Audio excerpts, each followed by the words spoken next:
آج حفاظ کرام نے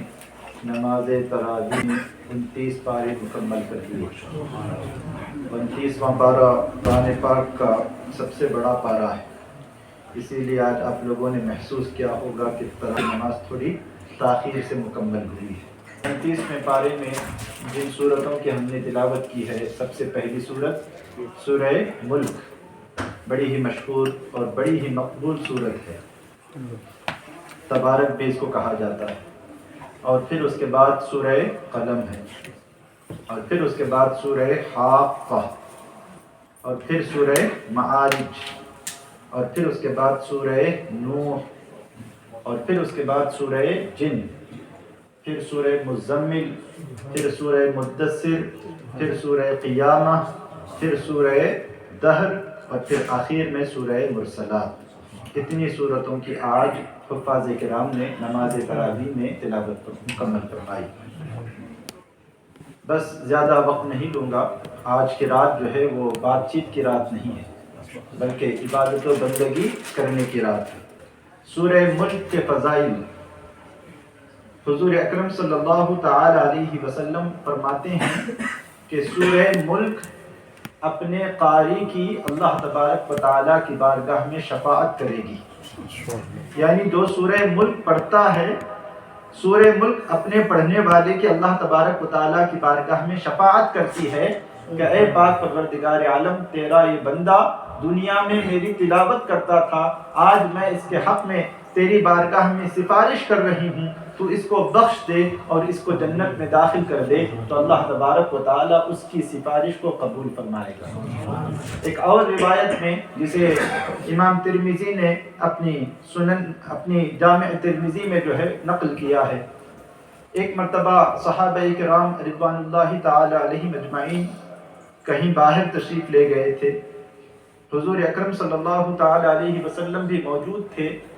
تو جس جگہ پر صحابہ کرام نے خیمہ لگایا،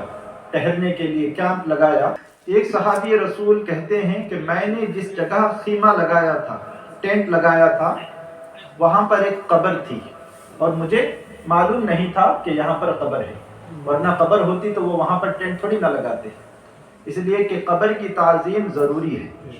جس طرح انسان کی تعظیم اس کی زندگی میں ضروری ہوتی ہے، اسی طرح بعد مرگ بھی جب اسے قبر میں دفنا دیا جائے تو اس قبر کی تعظیم کرنا بھی ہمارے اوپر ضروری ہے۔ اسی وجہ سے وہ صحابی رسول کہتے ہیں کہ مجھے نہیں معلوم تھا کہ یہاں پر قبر ہے، اور میں نے وہیں پر ٹینٹ لگا دیا۔ آپ فرماتے ہیں بعد میں پھر میں نے سورہ ملک کی پڑھنے کی آواز سنی کہ کوئی سورہ ملک پڑھ رہا ہے، تو میں نے اسے سننا شروع کیا اور سنتا رہا یہاں تک کہ اس نے مکمل سورہ ملک تلاوت کر ڈالی۔ صحابی رسول حضور اکرم صلی اللہ تعالی علیہ وسلم کی بارگاہ میں حاضر آتے ہیں اور عرض کرتے ہیں یا رسول اللہ، میں نے غلطی سے ایک قبر کے پاس اپنا ٹینٹ لگایا تھا، اور میں نے سنا کہ قبر کے اندر سے آواز آ رہی ہے سورہ ملک کی، وہ شخص تلاوت کر رہا ہے، اور یہاں تک کہ میں نے مکمل سورہ ملک کی تلاوت جو ہے اس قبر سے سنی۔ تو حضور اکرم صلی اللہ تعالی علیہ وسلم ارشاد فرماتے ہیں کہ سورہ ملک مانیہ اور منجیہ ہے، یعنی قبر کے عذاب سے روکنے والی ہے اور قبر کے عذاب سے نجات دلانے والی ہے۔ اسی لیے سورہ ملک کی ہمیں کثرت سے تلاوت کرنی چاہیے۔ قرآن مجید کی جو بڑی صورتیں ہیں اور جن بڑی صورتوں کو زیادہ پڑھا جاتا ہے، ان میں ایک تو سورہ یاسین شریف ہے، دوسری سورہ ملک ہے، اور تیسری سورہ رحمان شریف ہے۔ ان صورتوں کو جو ہے کوشش کریں کہ آپ بھی جو ہے ان کے حافظ بن جائیں۔ اگر آپ پڑھنا جانتے ہیں تو روزانہ مختصر ایک آیت، بلکہ آدھی آیت، اگر کوئی بڑی آیت ہے تو اس کو 2-3 حصوں میں بانٹ کر جو ہے یاد کرنے کی کوشش کریں۔ انشاءاللہ العزیز زیادہ دن نہیں لگیں گے آپ کو، آپ سورہ ملک کے حافظ ہو جائیں گے، سورہ رحمان کے حافظ ہو جائیں گے، سورہ یاسین شریف کے حافظ ہو جائیں گے۔ اگر خدا نخواستہ کسی کو عربی پڑھنا نہیں آتا تو وہ کیا کریں، ان کو چاہیے کہ وہ اس کی تلاوت کو زیادہ سے زیادہ سنیں،